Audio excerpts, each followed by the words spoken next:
ಓಂ ಶಾಂತಿ. ಮುರಳಿಯ date ಆಗಿದೆ 7/9/2024. ಪ್ರಾರ್ಥ ಮುರಳಿ.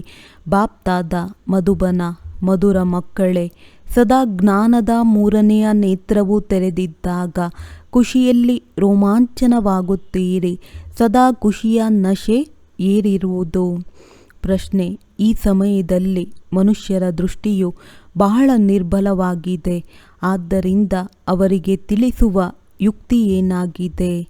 ಉತ್ತರ: ತಂದೆಯು ತಿಳಿಸುತ್ತಾರೆ, ಅವರಿಗಾಗಿ ನೀವು ಇಂತಹ ದೊಡ್ಡ ಚಿತ್ರಗಳನ್ನು ತಯಾರು ಮಾಡಿಸಿ ಅವರು ಅದನ್ನು ದೂರದಿಂದಲೇ ನೋಡಿ ಅರಿತುಕೊಳ್ಳುವಂತಿರಬೇಕು. ಈ ಗೋಲಾದ ಸೃಷ್ಟಿಚಕ್ರದ ಚಿತ್ರವು ಬಹಳ ದೊಡ್ಡದಾಗಿ ಮಾಡಿಸಿರಿ. ಇದು ಕುರುಡರ ಮುಂದೆ ಕನ್ನಡಿಯಾಗಿದೆ. ಪ್ರಶ್ನೆ: ಇಡೀ ಪ್ರಪಂಚವನ್ನು ಸ್ವಚ್ಛ ಮಾಡುವುದರಲ್ಲಿ ನಿಮಗೆ ಯಾರು ಸಹಯೋಗಿಯಾಗುತ್ತಾರೆ? ಉತ್ತರ: ಈ ಪ್ರಾಕೃತಿಕ ವಿಕೋಪಗಳು ಸಹಯೋಗಿಯಾಗುತ್ತವೆ. ಈ ಬೇಹದ್ದಿನ ಪ್ರಪಂಚದ ಸ್ವಚ್ಛತೆಗಾಗಿ ಅವಶ್ಯವಾಗಿ ಯಾರಾದರೂ ಸಹಯೋಗಿಯಾಗಬೇಕಾಗಿದೆ. ಓಂ ಶಾಂತಿ. ತಂದೆಯಿಂದ 1 ಸೆಕೆಂಡಿನಲ್ಲಿ ಆಸ್ತಿ ಅರ್ಥಾತ್ ಜೀವನ್ ಮುಕ್ತಿ ಎಂದು ಗಾಯನವಿದೆ. ಮತ್ತೆಲ್ಲರೂ ಜೀವನ ಬಂಧನದಲ್ಲಿ ಇದ್ದಾರೆ. ಈ ತ್ರಿಮೂರ್ತಿ ಮತ್ತು ಗೋಲ ಚಿತ್ರವೊಂದೇ ಸಾಕಷ್ಟಾಗಿದೆ. ಇದು ಮುಖ್ಯವಾಗಿದೆ. ಇದನ್ನು ಬಹಳ ದೊಡ್ಡದನ್ನಾಗಿ ಮಾಡಿಸಬೇಕು. ಕುರುಡರಿಗೆ ಬಹಳ ದೊಡ್ಡ ಕನ್ನಡಿಯಾಗಬೇಕು. ಅದನ್ನು ಬಹಳ ಚೆನ್ನಾಗಿ ನೋಡಲು ಸಾಧ್ಯವಾಗುವಂತಿರಬೇಕು. ಏಕೆಂದರೆ ಈಗ ಎಲ್ಲರ ದೃಷ್ಟಿಯು ನಿರ್ಬಲವಾಗಿದೆ. ಬುದ್ಧಿಯು ಕಡಿಮೆಯಾಗಿದೆ. ಮೂರನೆಯ ನೇತ್ರಕ್ಕೆ ಬುದ್ಧಿ ಎಂದು ಹೇಳಲಾಗುತ್ತದೆ. ನಿಮ್ಮ ಬುದ್ಧಿಯಲ್ಲಿ ಈಗ ಖುಷಿ ಇದೆ. ಖುಷಿಯಲ್ಲಿ ಯಾರಿಗೆ ರೋಮಾಂಚನವಾಗುವುದಿಲ್ಲವೋ ಅವರು ಶಿವತಂದೆಯನ್ನು ನೆನಪು ಮಾಡುವುದಿಲ್ಲವೆಂದರ್ಥ ಆಗಿದೆ. ಅಂದಾಗ ಇವರ ಜ್ಞಾನದ ನೇತ್ರವು ಸ್ವಲ್ಪವೇ ತೆರೆದಿದೆ. ಮಂಜು ಮಂಜಾಗಿ ಕಾಣುತ್ತಿದೆ ಎಂದು ಹೇಳಲಾಗುತ್ತದೆ. ತಂದೆಯು ತಿಳಿಸುತ್ತಾರೆ, ಯಾರಿಗೆ ಆದರೂ ಸಂಕ್ಷಿಪ್ತವಾಗಿ ತಿಳಿಸಬೇಕಾಗಿದೆ. ದೊಡ್ಡ ದೊಡ್ಡ ಮೇಳವಾಗುತ್ತದೆ. ಮಕ್ಕಳಿಗೆ ತಿಳಿದಿದೆ ಸರ್ವೀಸ್ ಮಾಡುವುದಕ್ಕಾಗಿ. ವಾಸ್ತವದಲ್ಲಿ 1 ಚಿತ್ರವಷ್ಟೇ ಸಾಕು. ಬಲೆ ಗೋಲಾದ ಚಿತ್ರವಿದ್ದರೂ ಪರವಾಗಿಲ್ಲ. ತಂದೆಯು ಡ್ರಾಮಾ ಮತ್ತು ವೃಕ್ಷದ ಅಥವಾ ಕಲ್ಪವೃಕ್ಷದ ಮತ್ತು 84 ಜನ್ಮಗಳ ಚಕ್ರದ ರಹಸ್ಯವನ್ನು ತಿಳಿಸುತ್ತಾರೆ. ಬ್ರಹ್ಮರವರ ಮೂಲಕ ತಂದೆಯ ಆಸ್ತಿಯೂ ಸಿಗುತ್ತದೆ. ಇದು ಸಹ ಬಹಳ ಸ್ಪಷ್ಟವಾಗಿರುವುದಾಗಿದೆ. ಈ 1 ಚಿತ್ರದಲ್ಲಿ ಎಲ್ಲವೂ ಬಂದು ಬಿಡುತ್ತದೆ ಮತ್ತು ಇಷ್ಟೆಲ್ಲ ಚಿತ್ರಗಳ ಅವಶ್ಯಕತೆಯೂ ಇಲ್ಲ. ಇವೆರಡು ಚಿತ್ರಗಳು ಬಹಳ ದೊಡ್ಡ ಅಕ್ಷರಗಳಲ್ಲಿರಲಿ. ಬರವಣಿಗೆಯೂ ಇರಬೇಕು. ಜೀವನ್ ಮುಕ್ತಿಯು ಈಶ್ವರಿಯ ಜನ್ಮಸಿದ್ಧ ಅಧಿಕಾರವಾಗಿದೆ. ಮುಂದೆ ಬರುವ ವಿನಾಶಕ್ಕೆ ಮೊದಲೇ ಈ ಜನ್ಮಸಿದ್ಧ ಅಧಿಕಾರವನ್ನು ಪಡೆಯಿರಿ. ವಿನಾಶವು ಅವಶ್ಯವಾಗಿ ಆಗಲೇಬೇಕಾಗಿದೆ. ಡ್ರಾಮಾದ ಯೋಜನೆಯ ಅನುಸಾರವಾಗಿ ಸ್ವಯಂ ತಿಳಿದುಕೊಳ್ಳುತ್ತಾರೆ. ನೀವು ತಿಳಿಸುವ ಅವಶ್ಯಕತೆ ಇರುವುದಿಲ್ಲ. ಬೇಹದ್ದಿನ ತಂದೆಯಿಂದ ಬೇಹದ್ದಿನ ಆಸ್ತಿಯು ಸಿಗುತ್ತದೆ. ಇದು ಸರಿಯಾಗಿ ನೆನಪಿರಬೇಕು. ಆದರೆ ಮಾಯೆಯು ನಿಮ್ಮಿಂದ ಮರೆಸಿ ಬಿಡುತ್ತದೆ. ಸಮಯವು ವ್ಯರ್ಥವಾಗಿ ಹೋಗುತ್ತದೆ. ಬಹಳ ಕಳೆದು ಹೋಯಿತು. ಸ್ವಲ್ಪವೇ ಉಳಿದಿದೆ ಎಂದು ಗಾಯನವಿದೆಯಲ್ಲವೇ? ವಿನಾಶವಾಗುವುದರಲ್ಲಿ ಸ್ವಲ್ಪ ಸಮಯವಿದೆ. ಆ ಸ್ವಲ್ಪದರಲ್ಲಿಯೂ ಕಡಿಮೆಯಾಗುತ್ತಿದೆ. ಮತ್ತೇನಾಗುತ್ತದೆ ಎಂದು ವಿಚಾರ ಮಾಡಬೇಕಾಗುತ್ತದೆ. ಈಗ ಜಾಗೃತರಾಗುವುದಿಲ್ಲ. ಕೊನೆಯಲ್ಲಿ ಜಾಗೃತಗೊಳ್ಳುತ್ತಾರೆ. ಕಣ್ಣುಗಳು ತೆರೆಯುತ್ತದೆ. ಈ ಸ್ಥೂಲ ಕಣ್ಣುಗಳಲ್ಲ, ಬುದ್ಧಿಯ ಕಣ್ಣಿನ ಜಾಗೃತಿಯಾಗಿದೆ.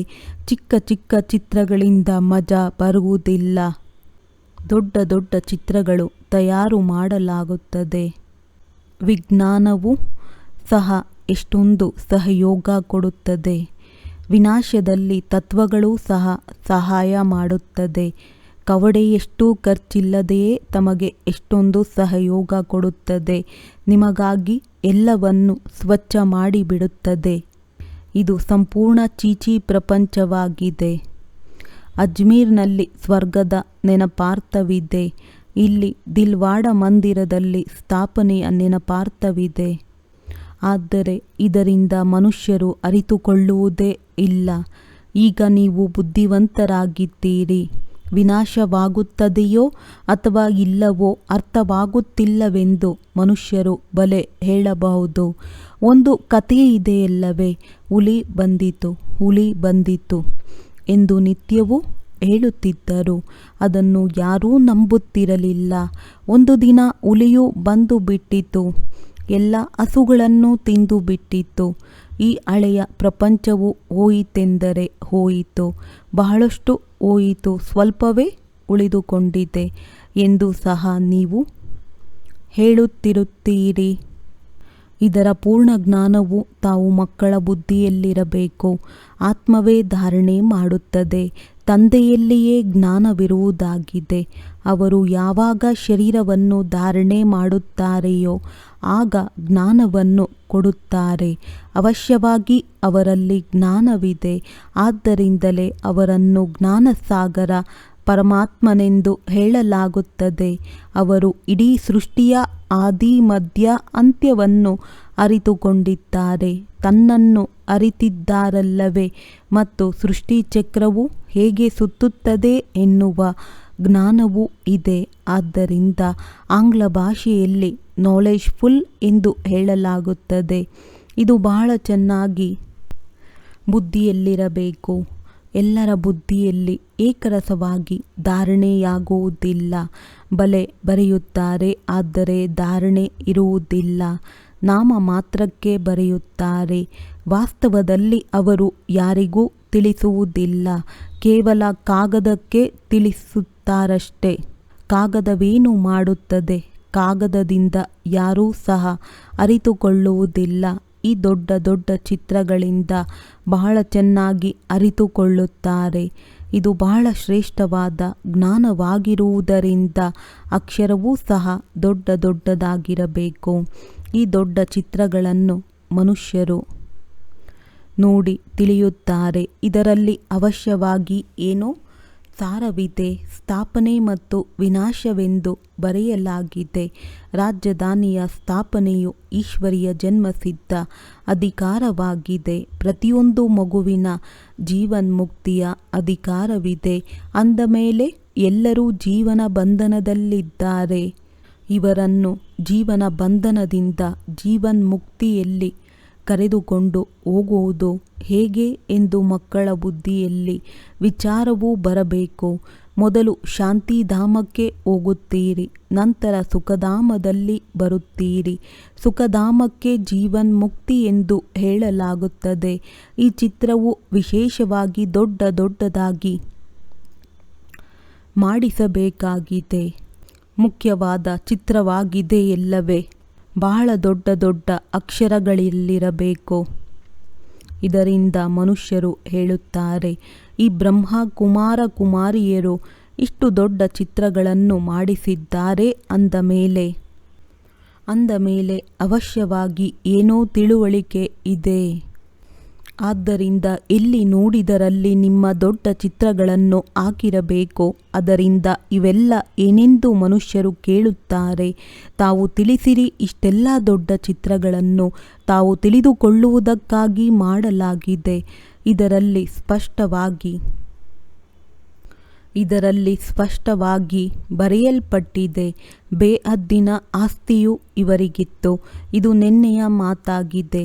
ಈಗ ಅವರಿಲ್ಲ. ಏಕೆಂದರೆ 84 ಜನ್ಮಗಳನ್ನು ತೆಗೆದುಕೊಳ್ಳುತ್ತಾ ಕೆಳಗೆ ಬಂದು ಬಿಟ್ಟಿದ್ದಾರೆ. ಸತೋ ಪ್ರಧಾನದಿಂದ ತಮೋ ಪ್ರಧಾನರಾಗಲೇಬೇಕಾಗಿದೆ. ಜ್ಞಾನ ಮತ್ತು ಭಕ್ತಿ ಪೂಜ್ಯ ಮತ್ತು ಪೂಜಾರಿಯ ಆಟವಾಗಿದೆಯಲ್ಲವೇ. ಪೂರ್ಣ ಆಟವು ಅರ್ಧವಾಗಿ ಮಾಡಲ್ಪಟ್ಟಿದೆ. ಅಂದ ಮೇಲೆ ಇಂತಹ ದೊಡ್ಡ ದೊಡ್ಡ ಚಿತ್ರಗಳನ್ನು ಮಾಡಿಸುವ ಸಾಹಸವಿರಬೇಕು. ಸರ್ವೀಸಿನ ಉಮಂಗವಿರಬೇಕು. ದೆಹಲಿಯಲ್ಲಿ ಮೂಲೆ ಮೂಲೆಯಲ್ಲಿಯೂ ಸರ್ವೀಸ್ ಮಾಡಬೇಕು. ಮೇಳದಲ್ಲಿ ಬಹಳ ಮಂದಿ ಓದುತ್ತಾರೆ. ಈ ಚಿತ್ರಗಳು ನಿಮಗೆ ಕೆಲಸಕ್ಕೆ ಬರುತ್ತದೆ. ಅದರಲ್ಲಿಯೂ ತ್ರಿಮೂರ್ತಿ ಗೋಲ ಮುಖ್ಯ ಚಿತ್ರವಾಗಿದೆ. ಇವು ಬಹಳ ಒಳ್ಳೆಯ ಚಿತ್ರಗಳಾಗಿವೆ. ಇವು ಅಂಧರ ಮುಂದೆ ಕನ್ನಡಿ ಇದ್ದಂತೆ. ಅಂಧರಿಗೆ ಓದಿಸಲಾಗುತ್ತದೆ. ಓದುವುದಂತೂ ಆತ್ಮವಲ್ಲವೇ, ಆದರೆ ಆತ್ಮದ ಕರ್ಮೇಂದ್ರಿಯಗಳು ಚಿಕ್ಕದಾಗಿರುವುದರಿಂದ ಓದಿಸುವುದಕ್ಕಾಗಿ ಚಿತ್ರಗಳನ್ನು ತೋರಿಸಲಾಗುತ್ತದೆ. ನಂತರ ಸ್ವಲ್ಪ ದೊಡ್ಡವರಾದಾಗ ಪ್ರಪಂಚದ ನಕ್ಷೆಯನ್ನು ತೋರಿಸುತ್ತಾರೆ ಮತ್ತು ಆ ನಕ್ಷೆಯು ಬುದ್ಧಿಯಲ್ಲಿರುತ್ತದೆ. ಈಗ ನಿಮ್ಮ ಬುದ್ಧಿಯಲ್ಲಿ ಪೂರ್ಣ ನಾಟಕದ ನಕ್ಷೆ ಇದೆ.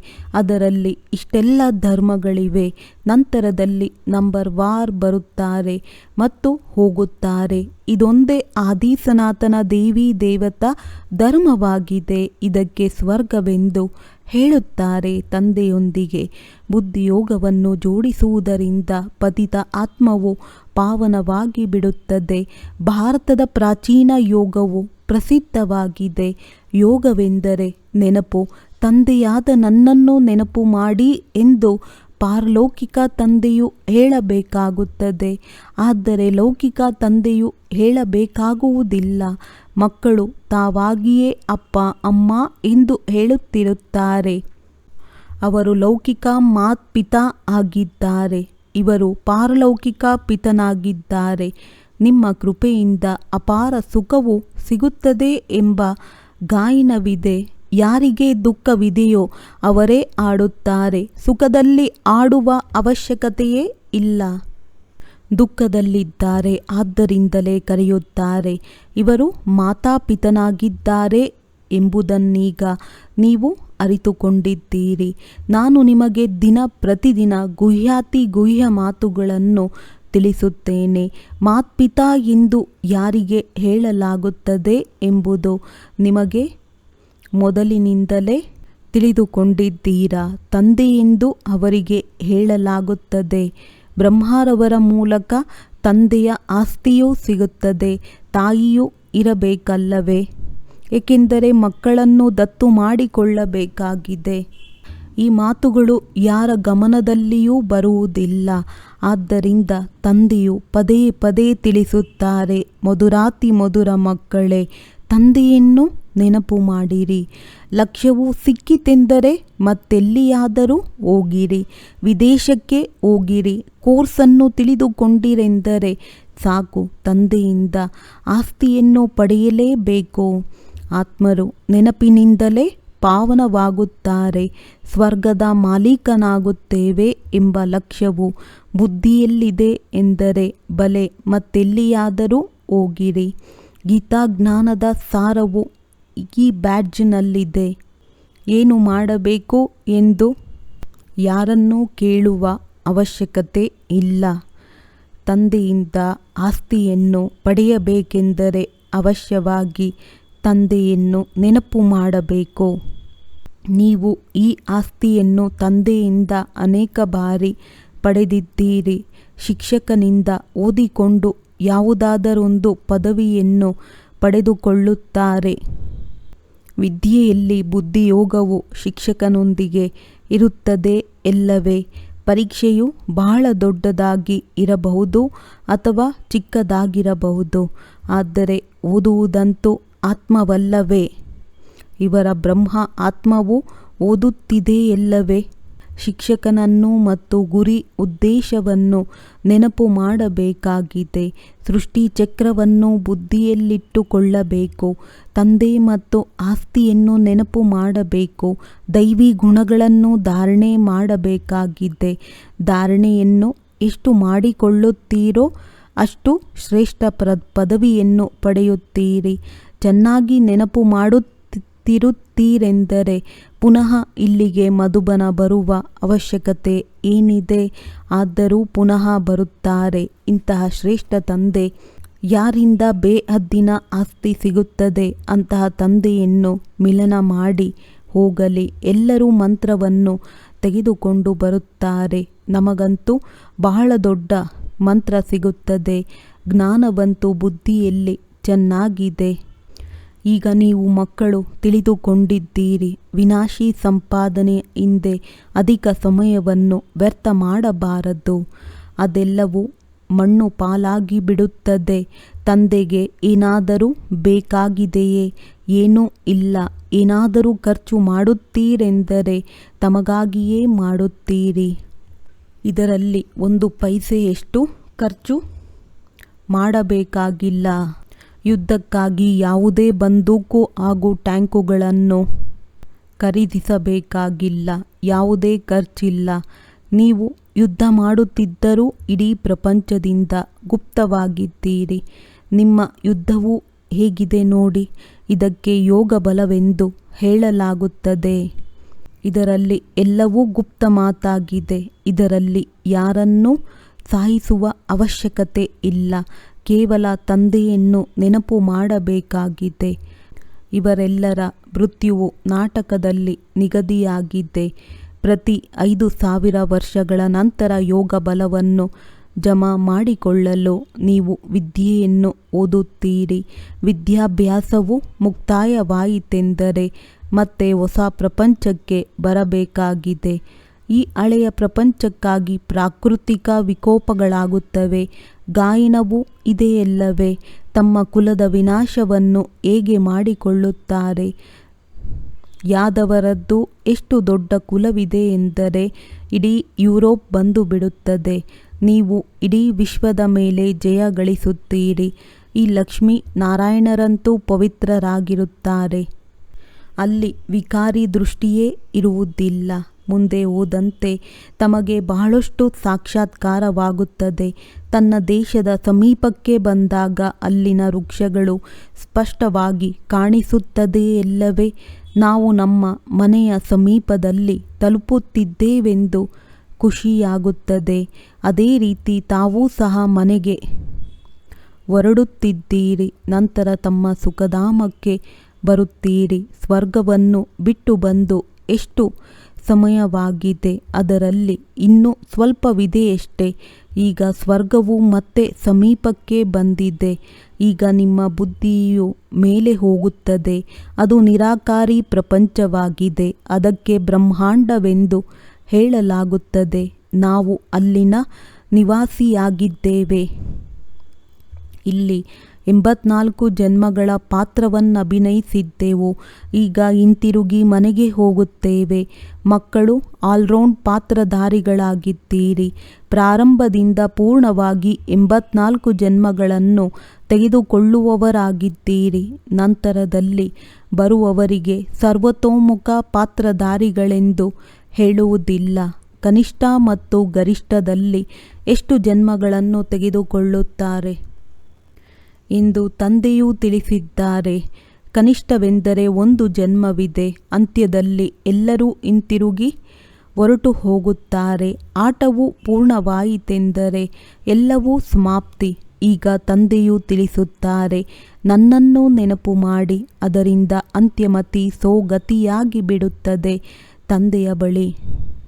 ತಂದೆಯ ಬಳಿ ಪರಮಧಾಮಕ್ಕೆ ಹೋಗುತ್ತೀರಿ. ಅದಕ್ಕೆ ಮುಕ್ತಿಧಾಮವೆಂದು ಹೇಳಲಾಗುತ್ತದೆ. ಶಾಂತಿಧಾಮದ ನಂತರ ಸುಖಧಾಮ. ಇದು ದುಃಖಧಾಮವಾಗಿದೆ.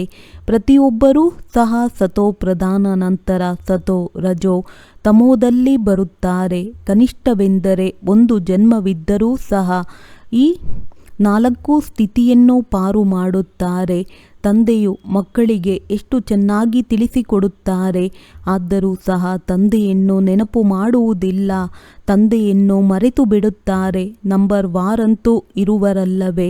ಮಕ್ಕಳಿಗೆ ತಿಳಿದಿದೆ. ನಂಬರ್ ವಾರ್ ಪುರುಷಾರ್ಥದನುಸಾರವಾಗಿ ರುದ್ರಮಾಲೆಯಾಗುತ್ತದೆ. ಎಷ್ಟು ಕೋಟ್ಯಾಂತರ ಆತ್ಮರ ರುದ್ರಮಾಲೆ ಇದೆ. ಇದು ಬೇಹದ್ದಿನ ವಿಶ್ವದ ಮಾಲೆಯಾಗಿದೆ. ಬ್ರಹ್ಮ ಸೋ ವಿಷ್ಣು, ವಿಷ್ಣು ಸೋ ಬ್ರಹ್ಮ ಇಬ್ಬರ ಉಪನಾಮವನ್ನು ನೋಡಿರಿ. ಇದು ಪ್ರಜಾಪಿತ ಬ್ರಹ್ಮರವರ ಹೆಸರಾಗಿದೆ. ಅರ್ಧ ಕಲ್ಪದ ನಂತರ ರಾವಣನು ಬರುತ್ತಾನೆ. ಮೊದಲು ದೇವತಾ ಧರ್ಮ, ನಂತರ ಇಸ್ಲಾಂ ಧರ್ಮ. ಅವರು ಆದಮ್ ಬೀಬಿಯನ್ನು ನೆನಪು ಮಾಡುತ್ತಾರೆ. ಪ್ಯಾರಡೈಸ್ ಅನ್ನು ನೆನಪು ಮಾಡುತ್ತಾರೆ. ಎಂದರೆ ಭಾರತವು ಪ್ಯಾರಡೈಸ್ ಸ್ವರ್ಗವಾಗಿತ್ತು. ತಂದೆಯು ಸರ್ವಶ್ರೇಷ್ಠ ಭಗವಂತನಾಗಿದ್ದಾರೆ. ಅವರು ಸರ್ವಶ್ರೇಷ್ಠ ವಿದ್ಯೆಯನ್ನು ಓದಿಸುತ್ತಾರೆ. ಅದರಿಂದ ಸರ್ವಶ್ರೇಷ್ಠ ಪದವಿಯೂ ಸಿಗುತ್ತದೆ. ಇದರಿಂದ ಮಕ್ಕಳಿಗೆ ಖುಷಿಯಾಗಬೇಕು. ಎಲ್ಲರಿಗಿಂತ ಸರ್ವಶ್ರೇಷ್ಠ ಶಿಕ್ಷಕನೂ ತಂದೆಯೂ ಆಗಿದ್ದಾರೆ, ಶಿಕ್ಷಕನೂ ಆಗಿದ್ದಾರೆ. ಎಲ್ಲರನ್ನೂ ಮನೆಗೆ ಕರೆದುಕೊಂಡು ಹೋಗುವ ಸದ್ಗುರುವೂ ಆಗಿದ್ದಾರೆ. ಇಂತಹ ತಂದೆಯ ನೆನಪು ಏಕೆ ಬರುವುದಿಲ್ಲ? ಇದರಲ್ಲಿ ಖುಷಿ ನಶೆ ಏರಿರಬೇಕು. ಆದರೆ ಇದು ಯುದ್ಧದ ಮೈದಾನವಾಗಿರುವುದರಿಂದ ಮಾಯೆಯು ಸ್ಥಿತವಾಗಿರಲು ಬಿಡುವುದಿಲ್ಲ. ಪದೇ ಪದೇ ಬೀಳುತ್ತಿರುತ್ತಾರೆಂದರೆ ತಂದೆಯು ತಿಳಿಸುತ್ತಾರೆ, ಮಕ್ಕಳೇ, ನೆನಪಿನಿಂದಲೇ ಮಾಯಾಜೀತರಾಗುತ್ತೀರಿ. ಒಳ್ಳೆಯದು. ಮಧುರಾತಿ ಮಧುರ ಅಗಲಿ ಮರಳಿ ಸಿಕ್ಕಿರುವ ಮಕ್ಕಳ ಪ್ರತಿ ಮಾತ್ಪಿತಾ ಬಾಪ್ ದಾದಾರವರ ನೆನಪು, ಪ್ರೀತಿ ಹಾಗೂ ಸುಪ್ರಭಾತ. ಆತ್ಮಿಕ ತಂದೆಯ ಆತ್ಮಿಕ ಮಕ್ಕಳಿಗೆ ನಮಸ್ತೆ. ಧಾರಣೆಗಾಗಿ ಮುಖ್ಯ ಸಾರ. ತಂದೆಯು ಏನನ್ನು ತಿಳಿಸುತ್ತಾರೆಯೋ ಅದನ್ನು ಸ್ವರೂಪದಲ್ಲಿ ತರಬೇಕಾಗಿದೆ. ಕೇವಲ ಕಾಗದದಲ್ಲಿ ಬರೆದುಕೊಳ್ಳುವಂತಾಗಬಾರದು. ವಿನಾಶಕ್ಕೆ ಮೊದಲು ಜೀವನ ಬಂಧನದಿಂದ ಜೀವನ್ಮುಕ್ತ ಪದವಿಯನ್ನು ಪ್ರಾಪ್ತಿ ಮಾಡಿಕೊಳ್ಳಬೇಕಾಗಿದೆ. ತಮ್ಮ ಸಮಯವನ್ನು ವಿನಾಶಿ ಸಂಪಾದನೆಯಲ್ಲಿ ಅಧಿಕವಾಗಿ ವ್ಯರ್ಥವಾಗಿ ಕಳೆಯಬಾರದು. ಏಕೆಂದರೆ ಇದೆಲ್ಲವೂ ಮಣ್ಣು ಪಾಲಾಗಲಿದೆ. ಆದ್ದರಿಂದ ಬೇಹದ್ದಿನ ತಂದೆಯಿಂದ ಬೇಹದ್ದಿನ ಆಸ್ತಿಯನ್ನು ತೆಗೆದುಕೊಳ್ಳಬೇಕಾಗಿದೆ ಮತ್ತು ದೈವಿ ಗುಣಗಳನ್ನು ಧಾರಣೆ ಮಾಡಿಕೊಳ್ಳಬೇಕಾಗಿದೆ. ವರದಾನ: ಯೋಗ ಬಲದ ಮೂಲಕ ಮಾಯೆಯ ಶಕ್ತಿಯ ಮೇಲೆ ವಿಜಯ ಪ್ರಾಪ್ತಿ ಮಾಡಿಕೊಳ್ಳುವಂತಹ ಸದಾ ವಿಜಯೀ ಭವ. ಜ್ಞಾನ ಬಲ ಮತ್ತು ಯೋಗ ಬಲ ಎಲ್ಲಕ್ಕಿಂತ ಶ್ರೇಷ್ಠ ಬಲವಾಗಿದೆ.